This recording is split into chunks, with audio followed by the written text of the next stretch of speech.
Hi, everybody. My name is Jared Milrad. I'm the founder of Movie Karma, with a nonprofit organization that created our podcast, Rewriting Hollywood, which is focused on diversity, equity, inclusion, representation, as well as social impact, really looking at the power of storytelling and how it can be harnessed for social change and social good. Today, I'm really excited to have a couple incredible special guests who have been Oscar nominated for their latest project, The Flying Sailor. Our guests today are directors, animators, Wendy, Tilby, and Amanda Forbis, joining us from Canada. Their latest project, The Flying Sailor, is a really powerful animated short, again, now Oscar nominated for the upcoming Academy Awards, which is inspired by the incredible true life story of a man who was blown 2 kilometers through the air by the 1917 Halifax Explosion in Canada. It was the largest accidental non-nuclear explosion in history at the time. Just a really fascinating story, and also I think has a lot to say about life and of course about the incident itself. So excited to talk to Amanda and Wendy today about that. Amanda, Wendy, thank you so much for being on the podcast. Excited to have you on. Fun. Thank you. Thank you for having us. Yeah. We're glad to have you on. Love the film. I have a bunch of questions, but I guess before we get to the film, if you would indulge us, we'd love to hear about your backgrounds for folks who may not be familiar. I'm sure we have some either aspiring animators or current animators listening. So I'm just curious, sort of, if you could each share a little bit about your journeys. How did you end up doing this kind of work, and any twists and turns along the way that you wanted to share? Yeah, sure. Well, Amanda and I actually met a long time ago in art school in Vancouver. At Emily Carr. Yeah, so that was the mid-'80s. And we had each, prior to that, gone to university and taken kind of a smattering of things. And at art school, we both were studying live action filmmaking, actually, and video, more you than me. And we both fell into animation, I think because we were attracted to the simplicity of it. And that doesn't mean it's easy. It just means that it's a little bit less cumbersome with crews and shoots. And the creative process is quite diluted with live action. And animation meant you could literally create a whole film by yourself. And so we were attracted to that, and the fact that you could work alone. And we both come from kind of artsy backgrounds, so we were drawers and painters and that sort of thing. And then in my case, my graduation film was an animated film, and I ended up then being invited by the National Film Board in Montreal to go and make a film there, which I did. And Amanda worked at the Film Board in Vancouver, and then I started another film called When the Day Breaks, and invited Amanda to come and move to Montreal and work together with me on that. And I mean, even in art school, we discovered that we were very compatible creatively. We had just a lot in common aesthetically, and similar sense of humor, and all similar interests. That sort of thing. Yeah. So, and we've been working together ever since. So we've been working together almost 28 years. And wow.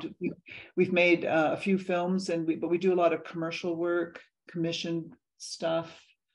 I should just pause to say that the National Film Board, for those who have not heard of it, is the National Film Board of Canada, and it's a publicly funded production house, I guess, for want of a better word, where they make documentaries and animation, and they're not profit driven. So that allows people like Wendy and me to make the films we want to make.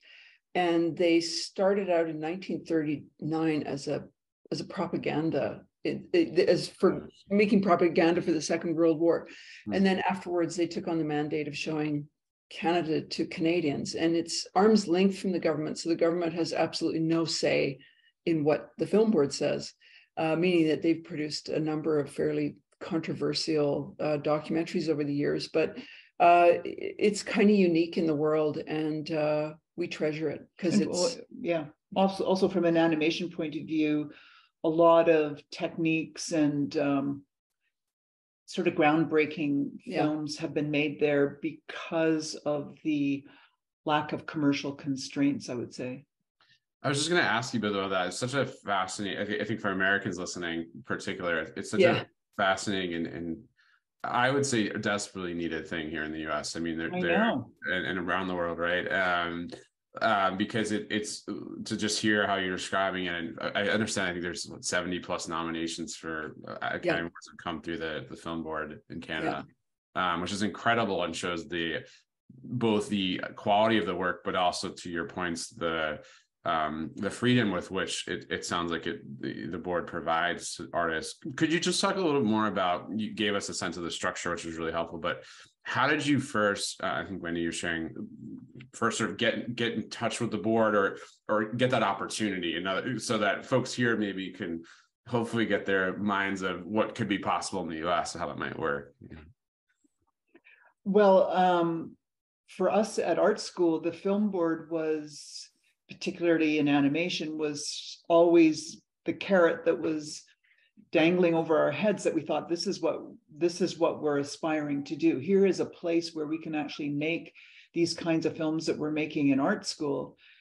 We can do this professionally. And we saw the films of people like Caroline Leaf and Janet Perlman and Lynn Smith, all these women animators that was another factor that's really important, very supportive of female auteurs. Yeah, it's always been equal opportunity. And so that was great for us. But in terms of how to get films made there, I mean, the place has changed a lot over the years. There have been a lot of budget cuts. It's not a perfect institution. It's a bureaucracy, so it has a lot of what goes with bureaucracies. But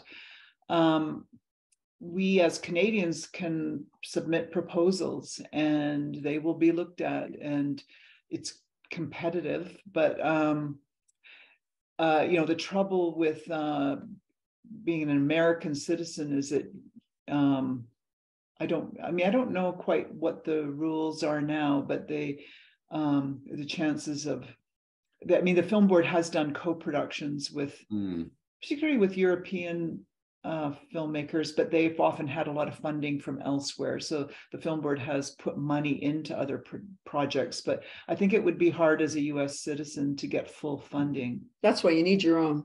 We need just put that out there right now. You need your own. And I know it doesn't exist. I know you have National Endowment for the Arts and that sort of thing, but it's not the same. It's not a production house. The other thing about the film board is that we were weaned on it. Sorry, the cat is going to join in. We had been seeing film board films from early childhood, and some of the animated ones, and some of the, oh my God, cat, some of the documentaries. And there were points in school when they'd say, we're going to show you a film, and it would be logging in BC by the National Film Board. And you would think, oh, great. And your heart would sing when it was going to be animated. But it meant that animation was in the drinking water in Canada. And we've benefited from that. It just created a culture that was outside the Disney culture, because of course that's a very strong influence for everybody in the world practically. And these were different voices, different styles. Yeah, no, well, we can bring a little bit of news here. I mean, Movie Karma as a nonprofit are strongly advocating for something that we're calling the California Film Fund, which, I think should happen. And there are other organizations, like you said, that do great work nationally in the US, and there is a national endowment, but it is quite limited. So to hear that there's that production funding, and I know, Europeans, particularly Scandinavian countries, have something similar. I think Australia, New Zealand have something similar. So to hear that gave you both opportunities and many others. Well, it makes a huge difference. It used to be in in the USSR, they used to produce the most gorgeous films. And that was because they gave creators the time and they had no expectation of profit. And then another one was, there was a heyday of Channel 4 in England that produced fabulous films. And one person who really benefited from that was Mark Baker, who went on to create Peppa Pig. So, it's not like, and Nick Park too, I think, Nick Park, Wallace and Gromit. So it's not like you're necessarily just throwing your money down a hole. These extraordinary things can come out of it. Right, and really creating and giving these creators opportunities they wouldn't have otherwise had, and then can obviously benefit society in innumerable ways, like you all have done. So I appreciate you highlighting that, because it's something that we there's a little bit of a foreign concept maybe to US audience, I think is urgently needed given the disparities we see in opportunity, particularly funding for folks. Yeah. Well, I think that the premise that good art and box office are not necessarily the yes. I mean, you know, box office is one indicator of quality of whatever popularity, but it just doesn't, they're not the same thing. It's not the same thing. So they're not the same. Yeah. And I think in terms of obviously societal value, and we talk about a lot of films that are socially impactful or, highlighting communities that are marginalized. Think about a film like Moonlight, or some of the I would say exceptions that we've seen, are we're going to address the cat issue for those in the audio listeners. She's in a mood. She's going to knock something over. I'm going to put her in the bathroom. No, it's fine. Yeah. Well, she's excited about the film fund, obviously. But no, I think just that sense of, to your point exactly, giving folks opportunities that aren't necessarily making the next Marvel film, which, we love some good Marvel films, but I think just opening that door wider is so important. Yeah. That's right. Yeah. Let's talk a little about your partnership, because I'm fascinated. I think folks might be interested at just the length of several decades you've been working together. What has that been like, and what is your process of kind of bouncing ideas or creating new projects together?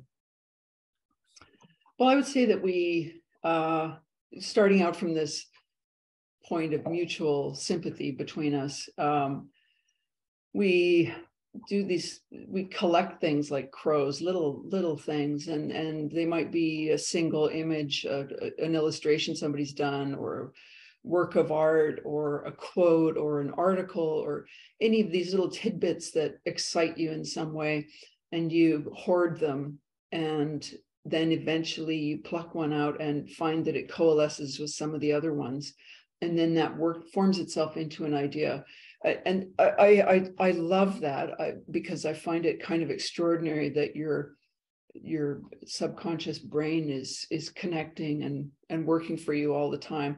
Of course, sometimes they don't pan out, but that's generally the way we work, where when we're both mutually excited by an idea, we then start to collect and coalesce.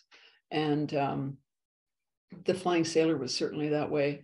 Though it did start with a very specific idea, the real story. Well, it started with an incident, but it wasn't an idea per se, because we, for a while, even after we started production, we would say to each other, well, what's this thing about anyway? And we didn't even exactly know, but we had enough, by this time in our careers, we have enough faith in our internal sort of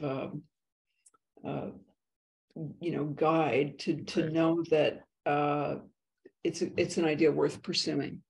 So and then we hammer away at it just from beginning to end. The whole thing, we like to keep the whole process creative, so that we never storyboard and then make the film. We don't sort of nail down a storyboard and then just methodically move on. Right. We like to keep it evolving, because animation can be so onerous and tedious and endless, and it's nice to keep sparking on new ideas as long as you can, without it sort of just by rote going through the rendering or the animating. It's not necessarily efficient what we do. No, it's not necessarily efficient. But we make an animatic at the beginning, and we just throw stuff into it. Anything, I'm talking mostly about The Flying Sailor, but we just threw in sound and music and images and archival footage and photos, anything that would help us build the structure. And that was evolving all the way through to the end. I mean, the editing was constantly shifting, and the story was always there, though. It didn't change that much, but it's the kind of story, though, that provides an envelope, and you can put almost anything in it at a certain point, like the memories and all that sort of thing. Yeah, we should probably say that it's about you did say that about the guy being thrown at 2 kilometers. Yeah, and I wanted to I wanted to ask you about how this came to be, and then again, for folks who haven't seen it yet, it's this fascinating story. I mean, just wild, obviously wild story, true life story of this sailor who was blown, as I said earlier, 2 kilometers from this large explosion in Halifax, and again, two ships collided. We sort of see that at the beginning of the film, and but I'm curious, like, talk about the origin story of this concept. I understand you saw in a museum, correct? A maritime museum, I think, in Halifax, this bit about this man who was thrown. I understand it was a British sailor who was, I believe like 21, was younger than the person we see in the film, but you kind of changed the image of that. Just talk about that process and how it came to be. Well, we took a lot of poetic license with it, but we did see this short blurb in the museum many years ago, and like most people, I think, who would read that would say, "Wow, that is astonishing." And then we thought about it a bit, and we thought that would be a great animated film. We could, like, what was his journey? What was this trip for those 2 kilometers like? And it in essence is a near-death experience. So that became our template for how we were going to tell the story. And we looked at a lot of accounts of near-death experiences, which are fascinating. And they're a lot the same. People have very similar experiences. Doesn't matter what culture they're in, what sort of a mishap they've been in. A lot of people report the slowing of time, the review of one's life, these fragments of memories, sometimes loved ones who are dead, who are kind of comforting them, and then greeting them, beckoning them. The white light is very often reported, but most often is this the fear and panic often give way to a sense of peace and bliss almost, and that's really kind of lovely to hear. It's sort of it's I guess one of the perks. It's a perk. It's a silver lining in a bad situation. But also the physical self, a sense of the physical self dissolving and becoming seamless with the universe. And so these were all things that we were incorporating in, and we wanted also that moment of suspension between life and death to be this pivotal thing. Like, is he going to live or is he going to die?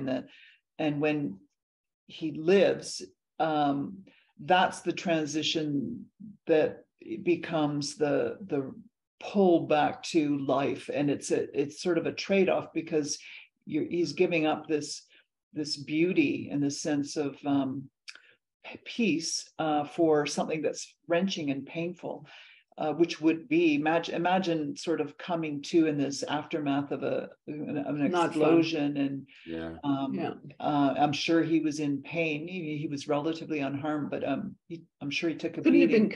Couldn't have been comfy and cold, certainly cold and naked. And not a fun way to but he's alive, and so life is worth, it's immeasurable what life is worth. But we wanted to just give a sense of these opposing things, and of that life for that sailor was very meaningful to him. Like, all those images that we show of his memories are not meant to be the greatest hits of his life, or they're not especially profound to the viewer, but they are him. They add up to him, and they're about to disappear. But then on the other end of the scale, when you think about us just being a collection of atoms in the larger universe, we're kind of nothing. We're kind of nothing too. So we're everything and nothing at the same time. So those were the extremes that we wanted to get at, I guess. Yeah, it was fascinating to see this person's lived experiences, kind of their memories kind of emerge during this time, and to see it also in the animated form. How did you think about which on that point, like which memories or which kind of flashbacks to this person's life or moments that you wanted to include? I mean, obviously, given we didn't know much, I imagine about the actual sailor and then his memories, but obviously creating that, what was that process like?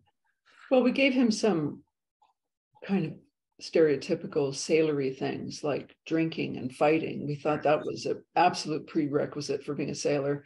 And the way that we made the character, which is as a middle-aged guy and not as a young man, we hoped that he appeared to be possibly a sort of a disappointing person, somebody who's not destined to do well in life, and he drinks and he fights, and that woman who's looking at him in his memories doesn't look terribly pleased with him. So some of those were that kind of thing. And then the sort of more, what would you call them? I wouldn't say ineffable, but these little fleeting bits of things. That was really important to us because we didn't want, as Wendy said, greatest hits. We wanted the kinds of things that would not make it into your obituary and sometimes would never even leave your lips. You would never describe the time the cat ran across the yard. You would just never say that, but it's there.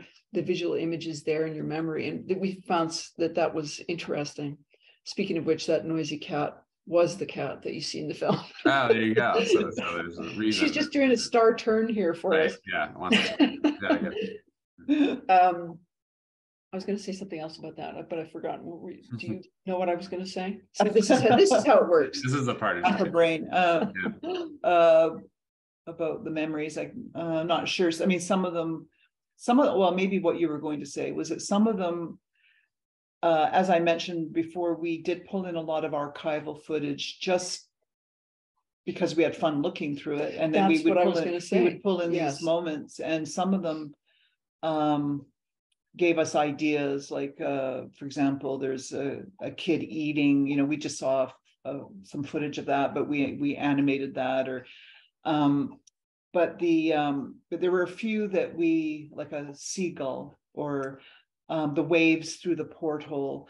And we had intended that we would be animating those, but they sort of worked in our image system of the film with the CG footage that we had done to build the Halifax. So we just thought, well, the backgrounds are kind of photographic. We'll just leave them. Like, why would we bother with a drawn seagull? I mean, all the humans in it are animated and drawn and that sort of thing. But so we ended up with kind of a meshing of sort of live action, CG, drawn 2D stuff. And that's kind of how that evolved. But I think that probably will cause some in the hardcore animation community to call that cheating, but we don't really care.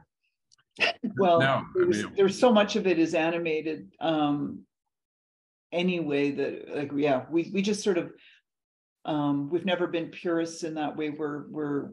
We consider ourselves kind of filmmakers, and whatever it takes to convey an idea we'll do. And our main thing is aesthetic coherence. Like, if it feels right, like it's in the same universe. And we weren't sure if it was going to work, but that's our objective, is just to make it a filmic, a cinematic experience. Yeah, I mean, I think I imagine for most audiences, myself included, I think it felt very coherent, and it didn't feel jarring. I think, to your point, it's making it a meaningful, and in this case, moving experience, I think was achieved, whatever the techniques were. Well, thank you. We're relieved to hear that. Yeah. So it worked for me, and I imagine a few other people at least. I was going to ask you about this sort of the impact of tragedies. I think Wendy, you were talking about that a moment ago.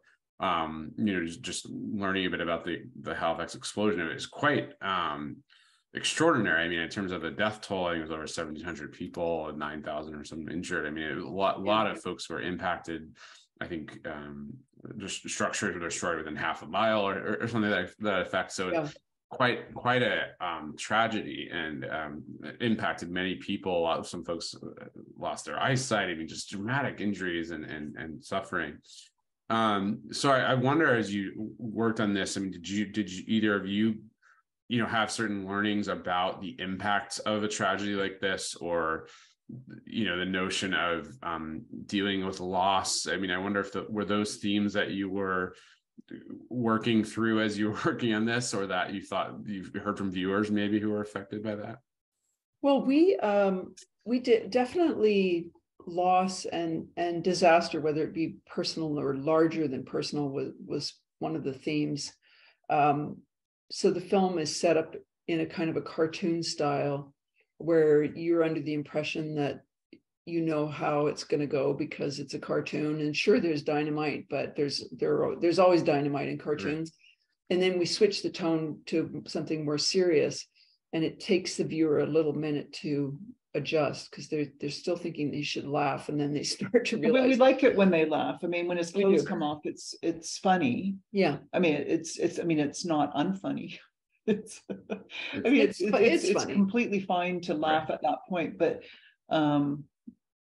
it's sort of, I think it's straddling the two things, and we were a little bit worried about that. We were a little bit worried about it, but we were also very attracted to it because you know, if you've ever been through personal hardship of whatever kind, it's like that, where the laughter in the midst of a disaster is what gets you through, and that it's never one thing. We're never living in one state, I don't think. So the switch over was in a way representing that moment when something happens to you that changes your life completely. And most often it's something bad where you say, just yesterday, everything was fine. Everything was fine and my life was good. And now I have no idea how to manage this, horrible mayhem that's going on. And that comes to everybody in one form or another. And so that was a very important theme to us. And we did worry, as Wendy said, we worried about being sensitive to the fact that there are a lot of people in Halifax who have grandmothers and great uncles and family members who either were killed or blinded or severely injured by that accident. It's just astonishing. Probably the numbers aren't even accurate because they weren't exactly in a good position to be counting properly. Right. So we wanted to be sensitive to that, but we did feel that humor was important. And we also didn't want to pretend to be representing the actual disaster or a sort of a global view of the disaster. So obviously the way to do that is to make it very personal, which is the way everybody experienced that disaster. It was how they went through it alone in a way. There's no companionship in a situation like that. Yeah. So it's his story. It's his experience. And we wanted you to go along with him. But we very deliberately put in the debris from the disaster below. So there's a chair, a pair of glasses, a baby buggy, a shoe, and these are personal objects of domestic things that represent below what is really happening. And so when you see something like that, a shoe, you think something bad has happened to the wearer of that shoe probably, or so that, and then also the fish represents the deaths of many below. I mean, and it's very symbolically, but he's the fish is not one of the survivors, and it's a counterbalance to the sailor. But those were kind of our nods to the real disaster, and we hope we got the right tone. I mean, we're, as Amanda said, it's what we're attracted to. We're attracted to humor and sadness at the same time in the same film. It's kind of what we naturally do. So I don't think anyone has told us they've been offended. No, they haven't. Well, no. No, we saw one online comment, but online. There's always one. Yeah, there's always one. Yeah. You shouldn't look at them. Just shouldn't look at them. Yeah, you should. Yeah, there's always someone upset about something, so you can take that as a thought. But then maybe that means you touched a chord. I was going to ask you, on that point, just about the absurdity too, because I think you've captured that at the same token to what you were just saying, but also in the film around.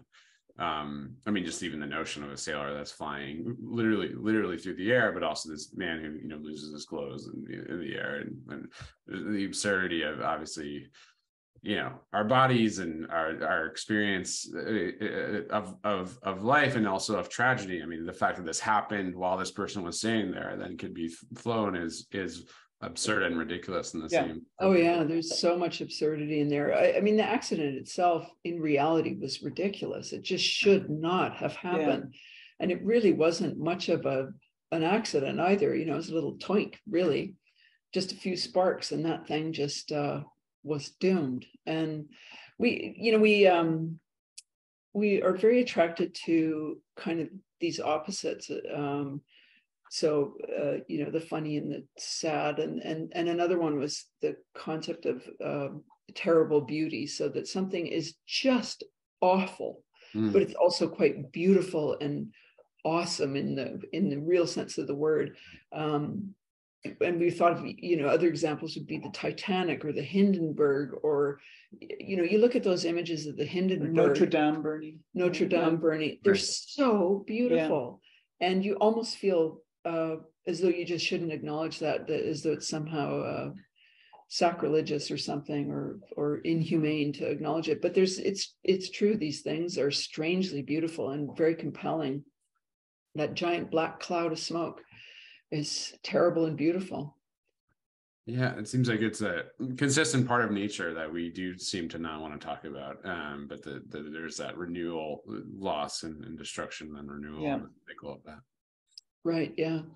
I was going to ask you both about the last few questions about, you know, just where we are as an industry on some of these topics that we like to work on, and you know, social impact is one of them. And I think your film is certainly impactful in terms of sharing and telling us about a story that a lot of folks, at least in the US and the parts of the world, I'm sure, don't know much about. Right. And paying in some sense homage and tribute to folks that were lost that day. But also just wanted to ask you about your sense of where the industry is or is going around issues of inclusion, because I think that certainly we don't see enough women directing projects still to this day, especially larger projects getting those opportunities. And we don't see enough folks of color. We don't see enough underrepresented voices. So I just wondering if you have thoughts on that. I mean, given that you've been doing this work for a while, creating projects, thankfully gotten the National Film Board to support some of your projects. Where do you think we are heading on some of those issues in terms of, do you see a positive trend line, or do you feel like we're, you know, having some fits and starts there? Well, as mentioned earlier, having worked with the National Film Board, we've been very privileged to not have been personally affected, because female directors, particularly in animation, have always excelled and been embraced and encouraged. So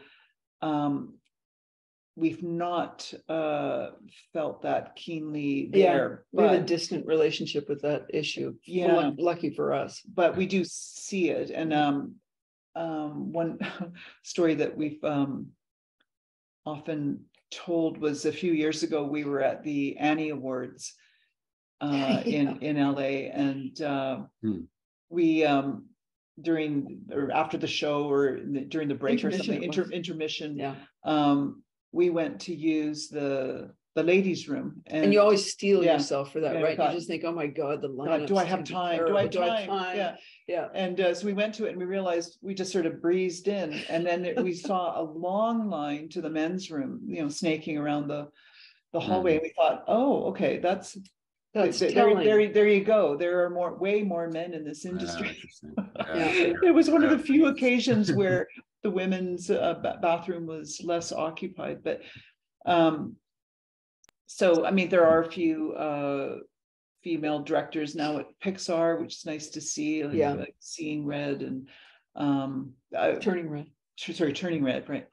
And a few others over the last several years. But actually, it's trending in the right way. It is. I would say we've been watching the kind of the Oscar hopefuls this year. And I have to say that there have been some really, we loved the Eternal Daughter, which was directed by a woman, and it's just a beautiful, quiet film that I'm not sure could have been made 20 years ago, because somebody would have said, oh, mothers, daughters, whatever, who cares? Right. And so that's one example. And then I do think that Turning Red is the same thing, where, oh, nobody wants to hear about girls and their change and all, and she just went in there and she nailed that story. I just thought it was so good. And the same again with one of the people who's also in the short, up for a short Oscar, is My Year of Dicks, again, where it's this this incredibly honest portrayal of teenage girl brain, and it has a legitimacy that I don't think it would have had even a decade ago. And so there are women directors doing great work. And in Canada, it used to be that our prominent women directors, of which there are not many, our feature film industry struggles some, but they'd get one chance every time, and they could be super talented and they get one chance. And I don't think it's much different in the US, but I think you can feel it burgeoning. You can feel that you're not able to squash those voices down anymore, because they're just coming up out of the ground, Some of it's so ingrained, people barely notice it, when there are just very subtle ways in which sometimes women don't get noticed in certain contexts. And that's sort of, it's going to take a long time to change a lot of that. Or taken seriously. They don't get taken seriously. I mean, one thing that on The Flying Sailor that we struggled with a little bit at the beginning was the fact that this was a story about a middle-aged white guy. Yeah. And here we are, two women making, and we were expecting, although we've kind of forgotten about it. Yeah, we sort of half expected that we'd get a little bit lambasted for it, say, why are you making a film about a middle-aged man? But it's not like he's privileged or anything, but I don't know, I worried about that a lot at the beginning, and I kind of thought, oh, is this really what we should be doing? And we're not really ones for telling super personal stories. Right. We don't tend to make films about our own lives, although When the Day Breaks was, in a weird way, a little bit about my experience of living in Montreal in a particular street, but it's not a personal story. And there are a lot of films now that are personal stories, particularly in animation. Right. Yeah.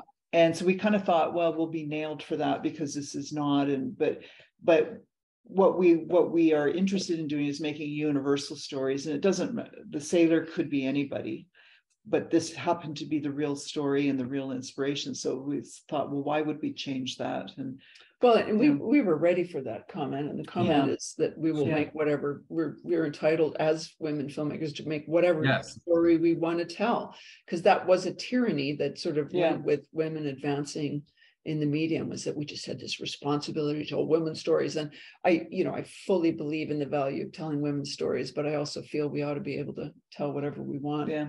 But just in general, for diversity, you do see it cracking open as well. We don't have as personal, we don't have a what do you call it, a rabbit in that race, or a dog in that race, or whatever it is. That's not really our thing, but you certainly see it more. I don't know if you feel that way, if you feel like you're seeing advances in inclusion. We definitely see advances. I think that it's slower than we want it to be. I think it's at times more haphazard and not as structured or systemic as we'd want it to be, at least in the US. And I think the lack of funding opportunities and consistent opportunity for folks that are underrepresented in some way is and I think consistent opportunity is the real problem, isn't it? That you get an opportunity and, well, great, that's done, and out of the way, then back to normal, back to superheroes. Right, back to superheroes, and then I think for folks who don't have the privilege or the luxury of, I can buy my time for a few years and keep creating on my own, that need to have one or two jobs, especially with the cost of living in parts of the U.S. certainly, and the lack of systemic, safety nets, right? Folks. Oh my God, yeah, so true. Yeah. Well, and also the NFB is very dedicated to diversity and particularly Indigenous voices. So there's a really terrific animated film called Beneath that was out about a year ago. That's pretty powerful film. There are a lot coming out right now in documentary and animation. So that's good. But it's so. I think it's everything's going in the right direction, but it's just what's so interesting though is that there are so many old films now that I might think of affectionately, and then when I think about them in terms of their sexual politics or their racial politics, you just think, oh my God, I don't think I can watch that now. You said you feel slightly repelled by the world that they portrayed, and I think that tells a lot about how far we've come.